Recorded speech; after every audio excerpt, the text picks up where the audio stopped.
रूपापुर गांव में मंगनू नाम का एक धोबी रहा करता था। स्वभाव से वह काफी सीधा साधा था और इसी का लोग फायदा उठाकर अक्सर उसे बेवकूफ बनाते रहते थे। उसके पास 3 गधे थे जिनका नाम उसने वीरू, धन्नो और टुन्नू रखा था। टुन्नू बड़ा ही शरारती गधा था। वह अक्सर मंगनू धोबी को परेशान किया करता था। एक दिन काहो मंगलू भैया, इतनी ठंड में सवेरे सवेरे बेचारी मासूमों को लेकर कहाँ चल दिए? अरे क्या कहो रामदीन भाई, मैं कहाँ जाऊंगा। आज तक तो रूपापुर से बाहर नहीं गया हूँ। वही मियाँ कितौड़ मस्जिद तक नदी किनारे जा रहा हूँ। आज बहुत कपड़े हैं धोने के लिए। अब वो तो सब ठीक है मंगलू भाई, लेकिन ये बताओ, अपने तो 4-4 कपड़े और स्वेटर पहने हुए हो, लेकिन इन बेचारे गधों का क्या दोष है? इन्हें तुम इतना सवेरे ठंड में नदी किनारे क्यों ले जा रहे हो भाई? ये अगर नहीं जाएंगे तो मेरा काम कैसे होगा? उतना कपड़ा मैं कैसे ढोकर लाऊंगा?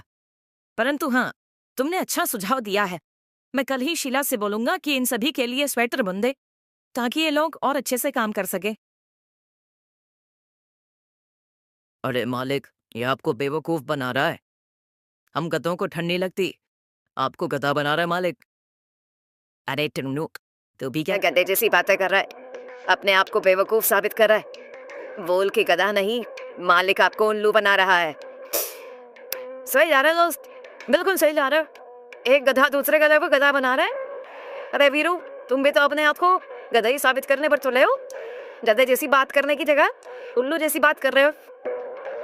इस तरह तीनों गधे वीरू, धन्नो और टुन्नू आपस में बात करते हुए नदी किनारे पहुंच जाते हैं। मंगलू उनकी पीठ पर से कपड़े उतारकर एक एक कर धोने लगता है। ये पीठ पर से कपड़े उतारकर एक एक कर धोने लगता है। साधु बहुत देर तक देखता है कि मंगलू तन मन से इतनी ठंडी में मेहनत कर रहा है। उसका काम और लगन देव साधु प्रसन्न हो जाता है। इतनी सुबह सुबह जब लोग इस ठंड में घर में कंबलों में दुबके पड़े हैं, तुम यहाँ नदी किनारे पानी में कपड़े धो रहे हो? क्या तुम्हें ठंड नहीं लगती?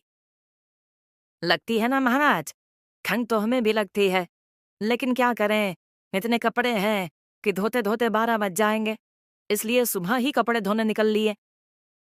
तुम्हारी अपने काम के प्रति मेहनत और लगन देखकर मैं बहुत प्रसन्न हुआ। तुम कोई भी एक वरदान मांगो, तुम्हारी वो इच्छा मैं पूरी करूंगा। महाराज, मुझे लोग कहते हैं कि मैं बेवकूफ हूँ। अगर मैं आपसे वर मांग लिया तो मेरी पत्नी नाराज हो जाएगी, इसलिए मैं पत्नी से पूछकर ही वर मांगूंगा। ठीक है, तुम्हारा ये वरदान मुझ पर उधार रहा।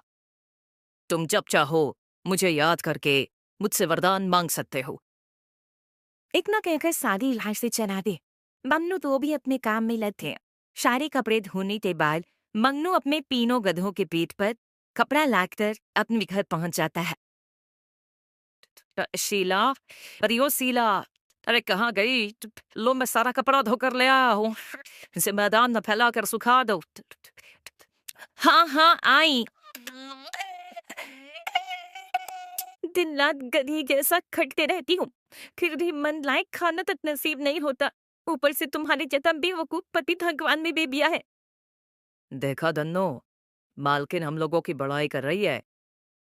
बोल रही है कि गधा जैसा खटती है, यानी हम लोग बहुत काम करते हैं। कभी कभी भुलाए हुए गधे जैसा मार भी पड़ता है। गधे जैसा खटने से याद आया, रामदीन भाई कह रहे थे कि इन तीनों को ठंड में स्वेटर बनवा देने के लिए